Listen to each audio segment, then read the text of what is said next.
This is the Auxx-Lift.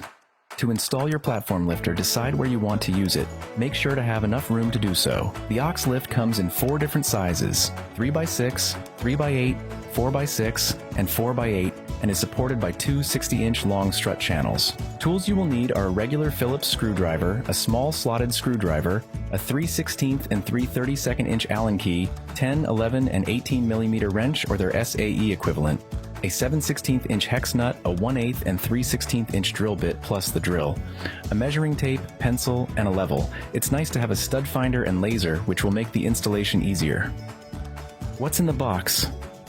4 corner protectors, 5/16 lag bolts with 2 size washers, L brackets, channel spring nuts, a white household cord with grounded prong, M12 by 24 hex bolts, M6 by 14 and 22 bolts plus lock nuts, 4 cable spring stops, strut end plates, mesh clips, 2 different strut channels, vary-sized platform beams, and 3 or 4 wire mesh, depending on the version you received.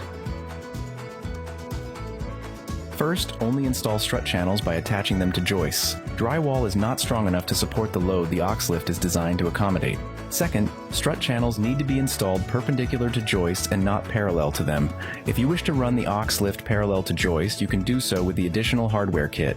Third, strut channels need to be connected to at least 3 joists. To access the platform from all sides, we recommend to install the lift minimum 20 inches away from a wall on the short side and 40 inches on the long side. We will now start with the installation. First, insert the larger washer into the unistrut. Next, insert the lag bolt together with the smaller washer and tighten with a 7/16 hex wrench. Verify layout. Check the distance between strut channels. Also, verify the diagonal distance between channels to ensure they are square. Both distances should be equal. Install 3 grommets at the center of the strut channel. This side should be pointing away from the lift. This is where the controller will be connected. On the opposite side of the same strut channel, install 2 grommets for the motor connections.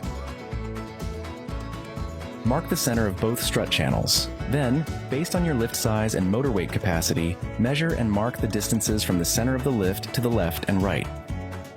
These marks will indicate where to align the L brackets. Install 2 L brackets with a channel spring nut and washer on the strut channel that is opposite the side where the controller is installed. Attach the L bracket to the end of each motor where the cable sticks out and secure it with a pin. Next, slide a washer onto the M12 by 24 bolt and secure it to the L bracket with a channel spring nut.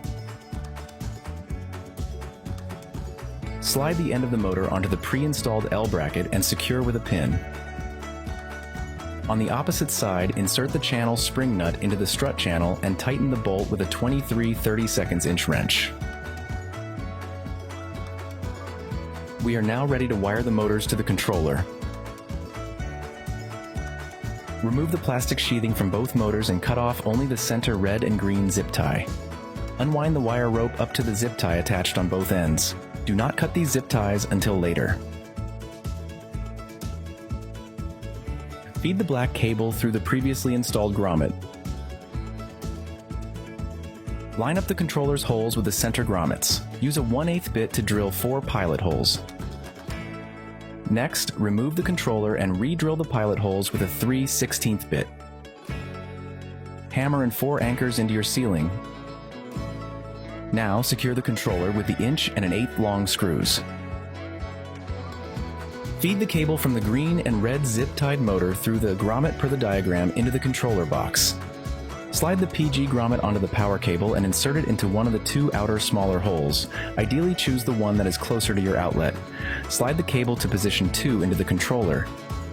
Next, we will be wiring the left motor marked with a green zip tie. Insert the red, black, white, and green cable per the diagram, and secure and tighten cables with a slotted screwdriver. Insert it into the center slot. Do the same for the power cable per the diagram. Finally, do the right motor, marked with a red zip tie. Follow the wiring per the diagram.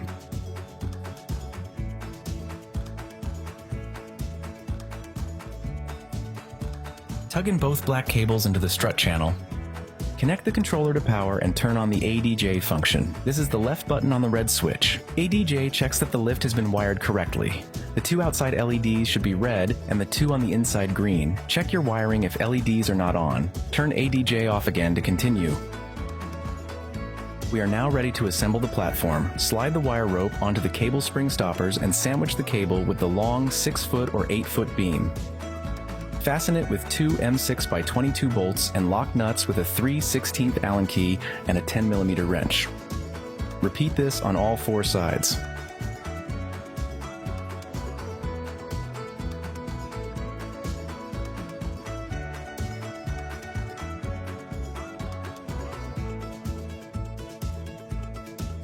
Next, we will be installing the interior support crossbeams. Line up the support beam with the holes in the long beams. Secure them with M6x14 bolts and lock nuts with a 3/16 Allen key and a 10mm wrench.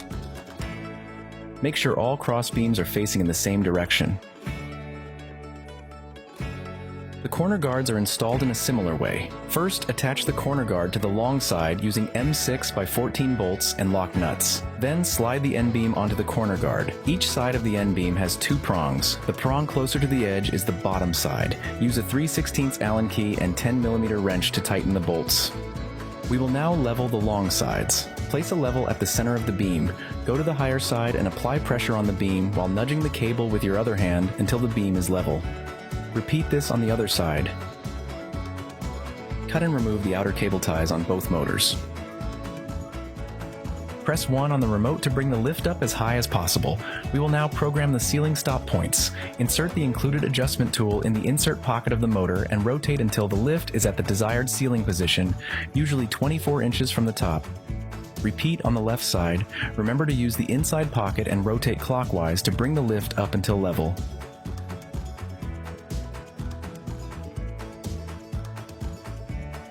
Press the down button on the remote to bring the lift down. We will now program the floor stop points. Insert the adjustment tool in the outer pocket of the motor and turn the stick clockwise until the platform is roughly 1/8 of an inch of the ground. Repeat this step on the other side. Your ceiling and floor stop points are now programmed. Watch our other video for detailed instructions on how to troubleshoot stopping points. Now install the end beam on the controller side.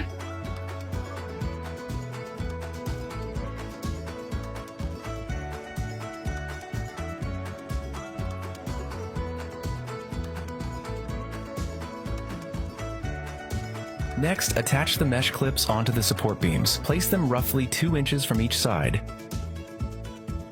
We are now ready to install the wire mesh. Hook the wire mesh into the mesh clips.